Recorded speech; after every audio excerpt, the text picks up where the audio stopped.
Okay, hello, welcome sa Happy Angel Reading. So, ang reading po natin ngayon ay para kay Virgo po sa buwan na ito, no? So, titignan natin ang iyong pag-ibig, mga patnubay din at gabay sa iyo at sa iyong karera, no?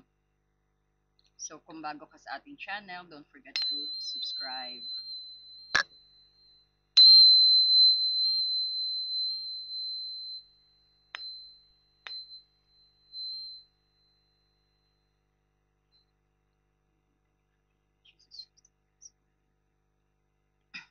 Yan, so, kukuha tayo ng gabay para sa iyo at tarot rin, no?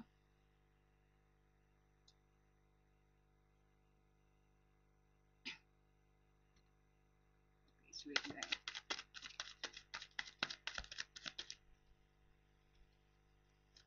Para po kay Virgo sa buwan na ito. Ayan. So, tingnan mo maigi ang imahe, no? Napakaganda ng imahe, pero medyo black ang color niya. So, pairali mo intuitions mo, no? Kung ano yung nakikita mo sa larawan, no? So, pagganahin ang yung intuitions. Pero mamaya may meaning yan, no? Sasabihin ko sa'yo mamaya. Okay.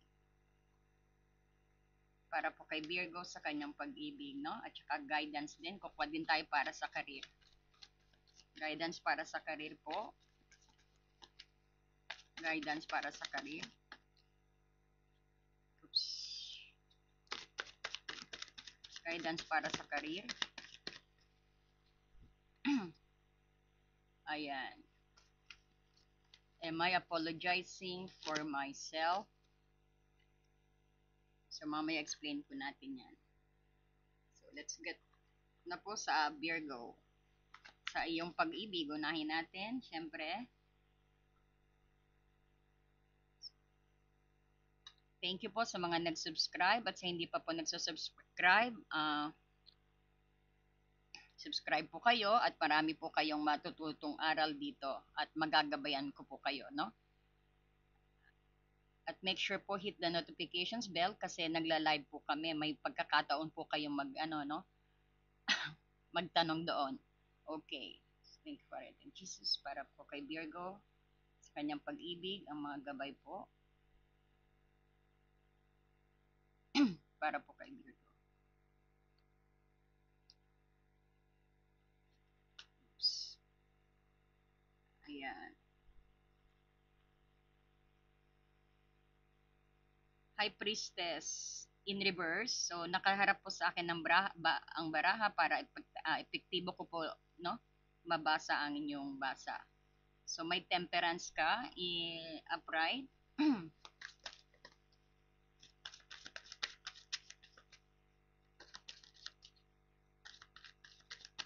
Para po kay Virgo. Ayan, Two of Swords in reverse.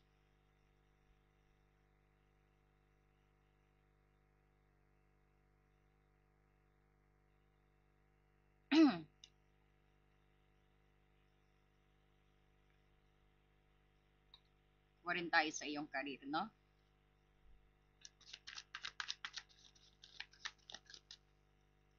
Para po sa career. Para po sa career. Ayan. May Two of Cups in reverse. Oops. Okay. Two of Cups in reverse. Para po sa kanyang karera. Empress in reverse. Mukhang ano to, no? At Two of Swords in reverse.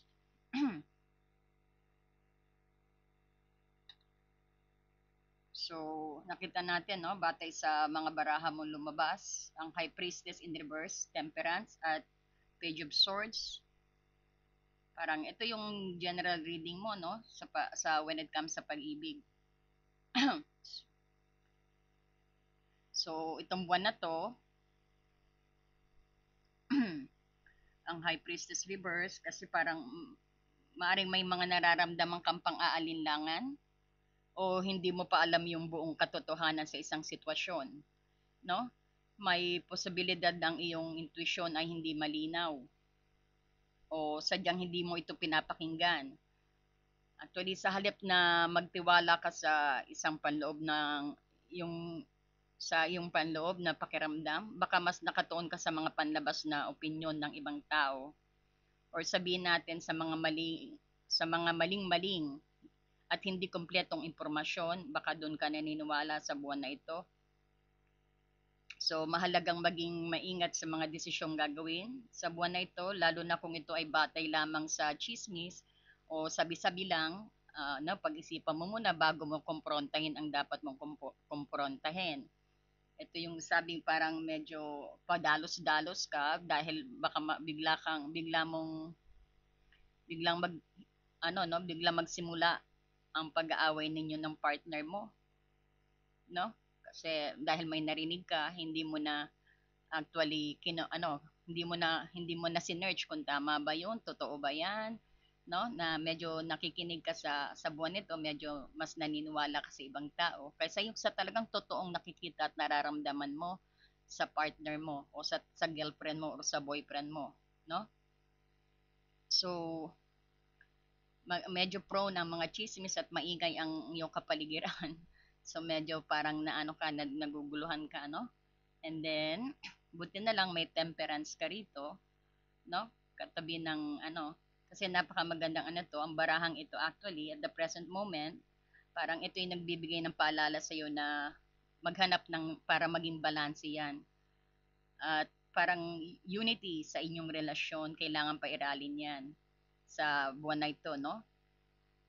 Or sabihin natin unity sa sarili mo rin. Maaring nangangailangan ng mga patience or pag-unawa ang bawat sitwasyon na nagaganap sa inyong mag-asawa, kapartner. Parang this card actually telling you na iwasan ang labis na reactions, no? At matutong maging kalmado sa gitna ng anumang hamon sa iyo. Kung may hindi ka pagkakaunawaan, actually mas makakabuting pag-usapan nito ng mahinahon at may respeto. So ang paghahanap ng gitnang daan o kompromiso ay susi dito sa iyong buwan, no? So ayan nga, because nga medyo marami kang naririnig, so parang syempre bigla na lang pumunta sa ulo mo yung sinasabi nila, na kumpronta mo yung partner mo, kumbaga hindi pa kulang naman ang detalye mo, parang magugulat syempre ang partner mo, no? So diyan mag-exceed na ang start ng inyong pagbabangayan. So since na napanood mo to, actually, ito na nagsasabi sa iyo, no? Be calm pag may kumprontahan na nangyayari, no? And then meron ka ring actually rito. Page of Swords in reverse. So ito yung nagsasabi na dahil nga sa mga chismis, prone sa chismis sa buwan na to, kailangan maging kalmado pa rin. At nakikita mo naman ng ebidensya sa Two of Swords dito, huwag ka magbulag-bulagan dahil ramdam mo naman na hindi ganun ang partner mo o hindi naman talaga ganyan, no? Mas kilala mo ang asawa. Medyo siguro nagkakaroon lang ng blockage dahil nga na nagpapadala tayo sa sabi-sabi. So, maari kong actually makuha ang energy ng partner nyo o no, but this is an insight para sa inyong relasyon, no?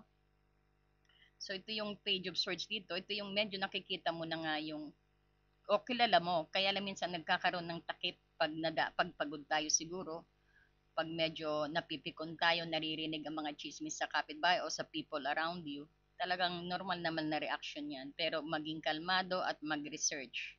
At ang kasagutan ay nasa puso mo, no? So, maari ring merong tension dahil sa biglangang pagsasalita sa buwan na to, or sabihin natin desisyon na hindi pinag-iisipan sa buwan na to.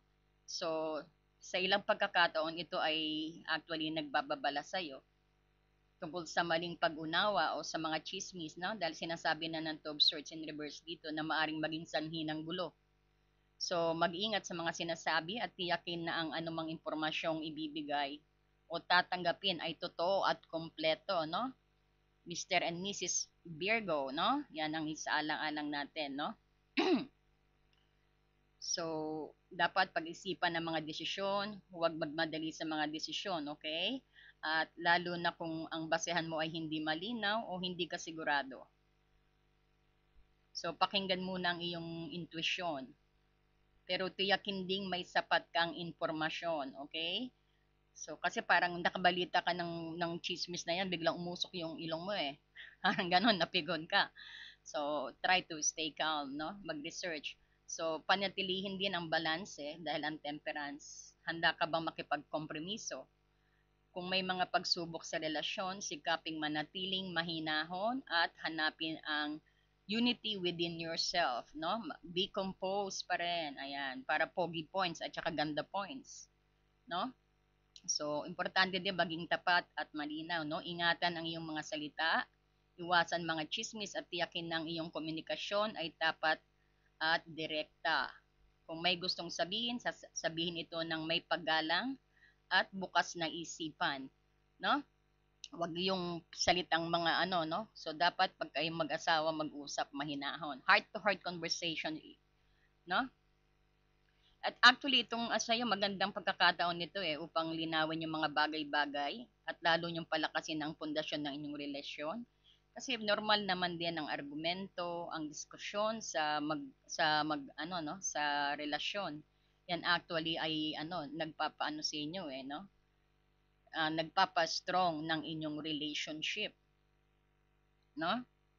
At yan din actually ang magbibigay ng magbibigay ng parang pagkakilanlan lalo, no? Sa bawat isa sa inyo. Makikita mo rin na sa konfrontasyon na yon na pagiging makalma, actually, diyan mo actually makikita parang mas lalong magi-improve ang relationship niyo at maa-attract niyo ang magandang environment. Kung may pamilya kayo, kung may anak na kayo, makikita nila na sweet kayong dalawa, maayos na nag-uusap, no? At maari ang pag-uusap wag maririnig ng mga anak, no? Kumbaga, ang pinaka-keyword sa iyo sa pagdating sa pag-ibig nakikita natin is about your miscommunications, no? So, alam mo na ngayon, maiiwasan mo, no? Kaya importante na lagi kang bibisita sa HAR, no? Ayan. So, stop po muna tayo. Medyo nag-freeze tayo, no? So, ulitin ko po, maraming salamat sa mga nag-subscribe at sa mga pa-subscribe pa lang po. Malaki pong bagay yan sa ating ng mga YouTube creator, sa mga reader. Thank you so much po. Ayan. At don't forget na i-hit the notifications bell because po nag-aano po tayo, nag-live po tayo. May chance po kayong magtanong ng questions. Ayan, no? So ayusin ko lang po at medyo na-freeze tayo.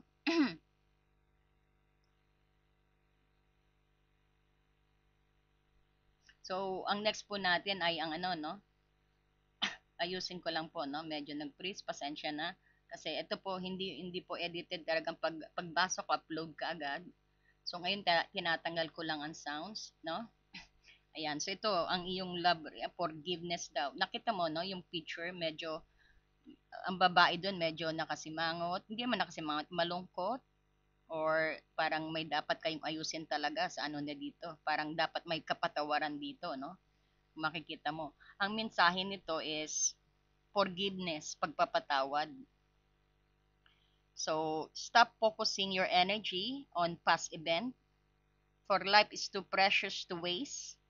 You create your reality by what you think, dream, and imagine. So, minsan naapekto ang pang-araw-araw natin kapag syempre nakikreate sa atin ang negative, no? At yan yung namamanifest, no? Namamanifest. Yan yung nararanasan mo. So, kung gusto mong may maranasan na magandang yung araw-araw, try to be more positive and kind, no? So, wag tayong mag-focus sa mga nakaraan na. It's about time to let it go. At patawarin mo na yan para makakuha ka din ng kagalingan sa sarili mo. Parang you totally get some healing sa mga previous experience mo. Or meron din siguro isang taong manghihingi ng patawad sa iyo. Hindi kaya si Virgo ito? Hindi kaya ang persons mo manghihingi ng patawad sa iyo dahil nahusgahan ka, no? Kaya pala may word na forgiveness. Kaya kita mo malungkot kayong dalawa rito sa picture, di ba? So ayan, ulitin ko, pagpatawad, no? Stop focusing your energy on past event. Your For life is too precious to waste, no? Move on and let go the past clinging energy. You will find some healing, no? So, you create your reality by what you think, dream, and imagine. Napakagandang mensahe sa iyo. So, ito rin sinasabi na maaring makareceive ka ng apology o may hihingi ng patawad sa iyo, no? So, patawarin mo na. Mukhang si partner din manghihingi ng patawad sa iyo, no? Yan, kita